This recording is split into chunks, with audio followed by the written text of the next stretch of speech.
অনেকদিন আগের কথা। এক গ্রামে দিনু নামে একটা লোক বাস করত। সে খুবই গরিব ছিল।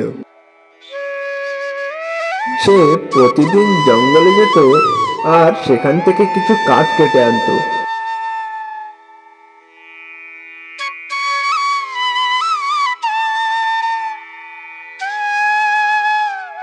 আর সেই কাঠ বাজারে বিক্রি করে যে টাকা হতো, সেই টাকায় তার ভালোভাবে জীবন কাটতো না।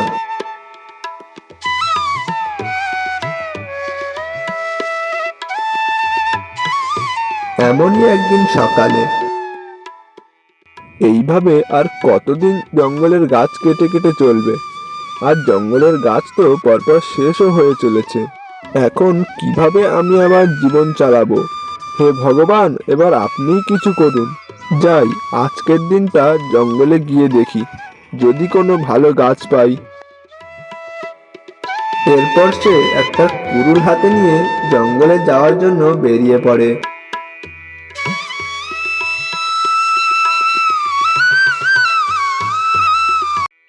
আরে দিনু যে, তার জঙ্গলে কাঠ কাটতে যাচ্ছ বুঝি? হ্যাঁ দাদা, কাঠ কাটতে যাচ্ছি। আচ্ছা, যাওয়ার সময় আমাকে কিছু কাঠ দিয়ে যেও তো, জ্বালানির জন্য। আচ্ছা দাদা। আর তারপর দিনু সেখান থেকে চলে আসে। আর কিছুক্ষণ পর সে জঙ্গলে পৌঁছে যায়।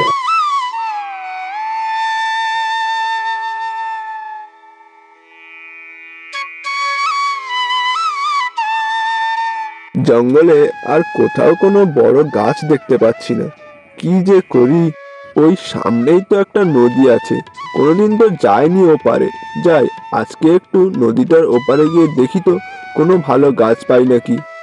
এরপর সে সেই নদীটাকে সাঁতরে পার হতে থাকে। যাক, যেভাবে হোক সাঁতরে নদীটা পার হলাম। যাই, এবার জঙ্গলের ভিতরে গিয়ে দেখি। এরপর সে সেই জঙ্গলের ভিতরে ঢোকে। আরে বাহ, এখানে তো ওপারের চেয়ে ভালো আর বড় বড় গাছ আছে। যাই, এখান থেকে একটা বড় দেখে গাছ কেটে নিয়ে যাই। ওই তো সামনের ওই গাছটাকে একটু বড় মনে হচ্ছে, যাই ওটাকেই কেটে নিয়ে যাই। এরপর সে সেই গাছটাকে কাটার জন্য এগিয়ে যায়। এই গাছটাকে বিক্রি করে আজ অনেক টাকা পাওয়া যাবে। আর যেই সে সেই গাছের গায়ে কুড়ুল দিয়ে কোপ মারতে যায়, আর তখনই দাঁড়াও, তুমি এরকম করো না, তুমি আমাকে কেটো না। কে কে কে কথা বললো? আমি তোমার সামনে গাছ। গাছ, তুমি কথা বলতে পারো? আমি এই প্রথমবার কোনো গাছকে কথা বলতে দেখছি। হ্যাঁ, আমি কথা বলতে পারি, কারণ আমি হলাম একটা জাদুই গাছ। কিন্তু জাদুই গাছ, আমি যদি গাছ না কাটি তাহলে আমি কাঠ পাবো কোথা থেকে? আর কাঠ না পেলে আমার সংসার চলবে কি করে? আচ্ছা ঠিক আছে, আমি তোমার ব্যবস্থা করে দিচ্ছি।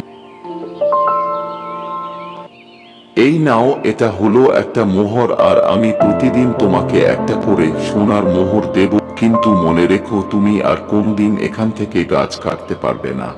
আর একটা কথা মনে রেখো, কোনোদিন বেশি লোভ করবে না, কারণ জানো তো, লোভে পাপ, আর পাপে মৃত্যু। হ্যাঁ জাদুই গাছ, মনে থাকবে তোমার কথা। জাদুর গাছ, তোমাকে অনেক অনেক ধন্যবাদ। এখন তাহলে আমি আসি। এরপর দিনু সেখান থেকে তার বাড়িতে চলে আসে। আর সে সেই সোনার মোহরটাকে বিক্রি করে অনেক টাকা পায়।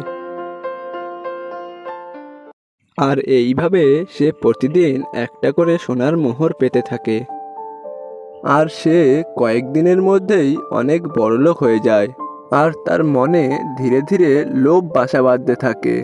একদিন সে মনে মনে ভাবতে লাগলো, ওই গাছটা আমাকে প্রতিদিন একটা করে সোনার মোহর দেয়। যদি ওই গাছটার কাছে যা সোনার মোহর আছে সব যদি আমি একসাথে পেতাম, তাহলে তো আমি একসাথে অনেক তাড়াতাড়ি বড়লোক হয়ে যেতাম। কিন্তু গাছটা তো বলেছিল বেশি লোভ না করতে। হ্যাঁ, কিন্তু আমি লোভ করছি কোথায়? সেই তো প্রতিদিন একটা করে মোহর দিচ্ছে। যদি সেগুলো একসাথে দিত তাহলে তারও ভালো হতো আর আমারও ভালো হতো। হ্যাঁ, আমি কাল গিয়ে গাছের কাছ থেকে সব মোহর চেয়ে নেব। আর যদি ওই গাছটা সব মোহর একসাথে দিতে রাজি না হয় তাহলে আমি ওকে কেটে সব মোহর বের করে নেব। পরের দিন সকালে সে তার সেই কুড়ুলটা হাতে নিয়ে জঙ্গলে যাওয়ার জন্য বেরিয়ে পড়ে। আর কিছুক্ষণ পর সে সেই গাছের কাছে পৌঁছে যায়। জাদুই গাছ, ও জাদুই গাছ। হ্যাঁ, এই নাও একটা মোহর। না জাদুই গাছ, একটা মোহর নয়, আজ আমার তোমার কাছে যা মোহর আছে সব চাই। এ তুমি কি বলছো? না না, এরকমটা হবে না। আমি তোমাকে সব মোহর একসাথে দিতে পারবো না। তুমি পারবে না তো কি হয়েছে, আমি এক্ষুনি তোমাকে কেটে সব মোহর বের করে নেব। না না, তুমি এরকম করো না। তারপর দিনু কুড়ুলটাকে নিয়ে গাছটার দিকে এগিয়ে যায়। আর যখনই একটা কোপ মারতে যায়, আরে এটা কি হলো, গাছটা কোথায় গেল? দিনু, আমি তোমাকে বলেছিলাম বেশি লোভ না করতে। তুমি আমার কথা শুনলে না, লোভে পড়ে আমাকে কেটে দিলে।